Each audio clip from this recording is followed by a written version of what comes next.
ગુજરાત હવે global industrial hub બની રહ્યું છે અને તેથી જ ગુજરાત યુનિવર્સિટીએ પણ આ વર્ષથી 4 ફોરેન લેંગ્વેજમાં પીએચડી સુધીનો અભ્યાસ શરૂ કરી દીધો છે, જે અંગે ગુજરાત યુનિવર્સિટીના કુલપતિ ડોક્ટર નીરજા ગુપ્તાએ જણાવ્યું, આ વર્ષથી વિદેશી ભાષાઓમાં certificate, diploma, degree, post graduate અને પીએચડી આ 5 પ્રભાગોમાં નવા કોર્સીસ લાગુ પડ્યા છે.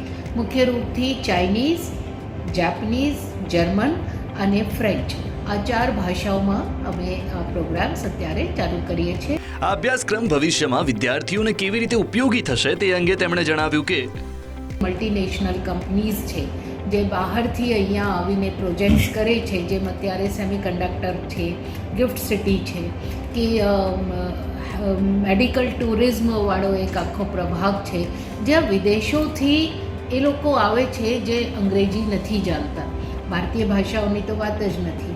તો એમાં લોકલ જે અમારા સ્ટુડન્ટ્સ છે ઇન્ટરપ્રેટર બનીને કે એના માટે મદદરૂપ થઈને, ટ્રાન્સલેટર થઈને એ ઇન્સ્ટિટ્યુશન્સની પણ મદદમાં આવી શકશે અને જે આવે છે લોકો એની પણ મદદ કરશે. વધુમાં તેમણે કહ્યું કે વર્ષ 2036માં આયોજિત થનારી ઓલિમ્પિક ગુજરાતમાં યોજાય તેવી સંભાવના છે અને તેથી જ વૈશ્વિક ભાષાઓના જાણકાર ગુજરાતમાં જ હોય એ બાબતને ધ્યાને રાખીને આ કોર્સ શરૂ કરવામાં આવ્યો છે. Ashutosh Upadhyay, news capital, Ahmedabad.